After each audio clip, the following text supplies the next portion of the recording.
let's go back to this horrific killing of this young National Guard woman, 20 years old. My gosh, I mean, this young girl, so excited she wanted a career in law enforcement.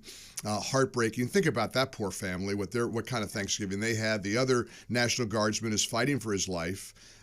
This monster just executed them at close range, pumping them full of bullets. Here's what's problematic for me, and I hesitate to say this, but I've got to just get it off my chest. Mm-hmm. We all go to this blame game routine every time. Okay, we got to blame the Biden administration because of the mass migration program from Afghanistan, and that's right. That criticism is correct. So the initial thing was, he came over during the Biden program. But then the counter argument was, yeah, but he was vetted this year in the Trump administration. The guy worked with the CIA.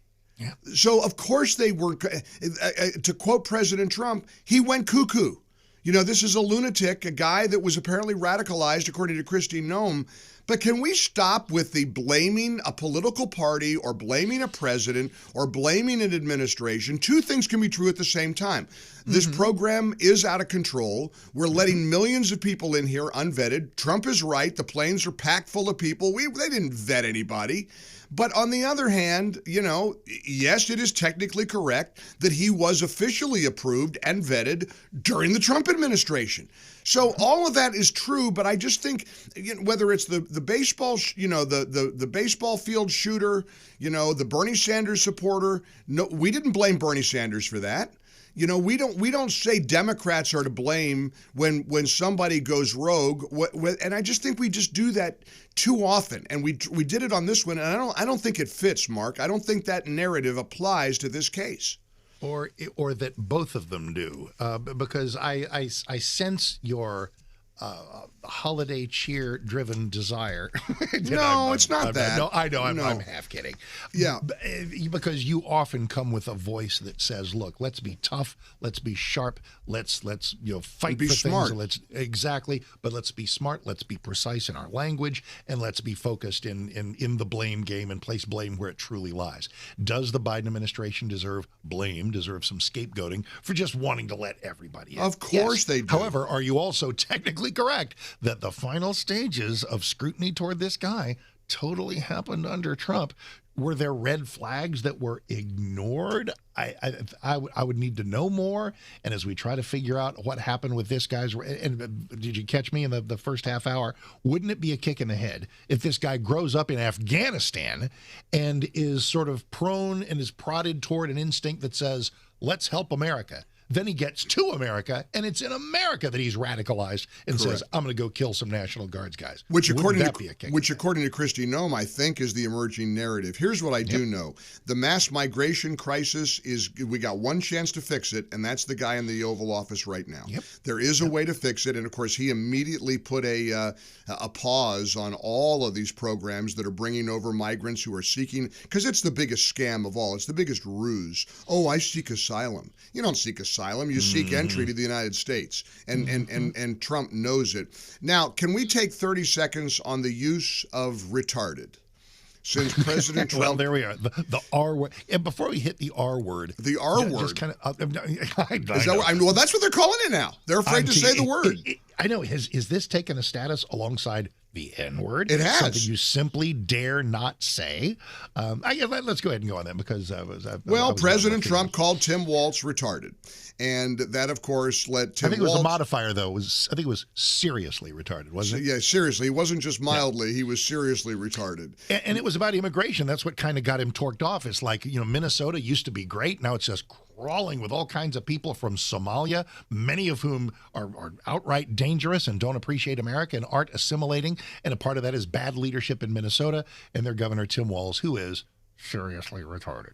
Now, okay, you go. Well, I saw a number of social media posts from parents of kids with special needs, of kids who have Down syndrome, of kids who have different various disabilities, and they're like, can he not go there? Can we retire that word? But now then you got the sharp-elbowed people on our side who say, oh, It's back. Retard is back. I think Jack Posobiec said Trump gave us back retard. Retard or retarded. And, I mean, I don't want it back. I don't love the word. I don't like the word. It's funny. It was welcome to progress and stuff. Wasn't this like a normal playground taunt when you were 9? Oh, Billy's retarded. And we didn't mean anything by it. No. But that's the definition of enlightenment, is stuff you didn't mean anything by.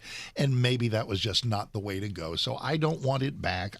Although it is weird, the advocacy group, the ARC, the ARC, the Association for Citizens. What's the R stand for in that, guys? Is it retarded? Now they just call it the ARC. Now, is it really? Does that stand for retarded citizens? Sure.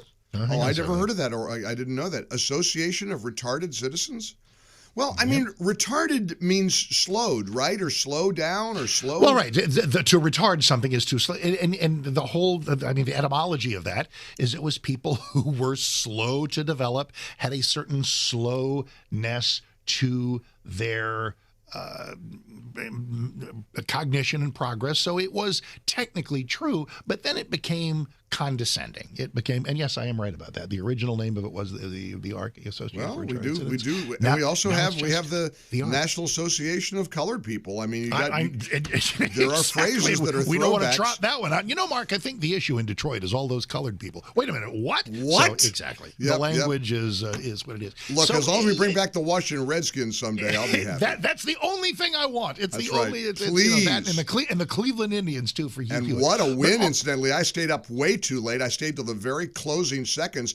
That Denver-Washington game last night. I know. They went for 2 and failed. The poor Skins. That's the curse. That is the curse of actual Redskins, actual people who believe in the dignity and honor of that name, who said it's a curse. It's by the way, deserved curse. Let's go back to Minnesota for a minute here, because I'm telling you, this story is it should be the biggest story in America.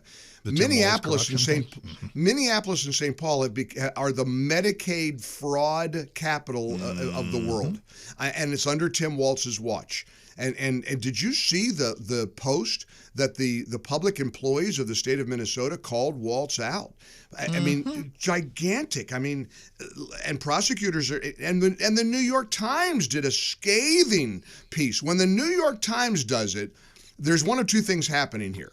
They're either it's so big they can't avoid it, or they're doing some other Democrat's bidding. You know, they're trying to hurt Walz to benefit some other Democrat. There's some other agenda there with the New York Times, but it's a huge story. And then finally, before we get out of here, because I need your guidance on this, I want you to talk to me about Pete Hegseth and the Venezuelan boat strikes like I'm a fifth grader, okay? Because is there any expectation, because the accusation is that Pete Hegseth had an order, kill them all. If there's any of them on the drug boats that survive, then you hit them again, right? You kill them. Again, talk to me like I'm a fifth grader. When we're dropping these bombs on these drug boats, is there any expectation that there are any survivors in the first place? Look at you, fifth grader, smartest fifth grader in the room. Precisely. It's like the capital punishment debate. Do we really care how you execute somebody? You're executing them. You're going to kill them, whether it's a needle or a firing squad, or you hang them. For full shows, live and on demand, it's Salem News Channel.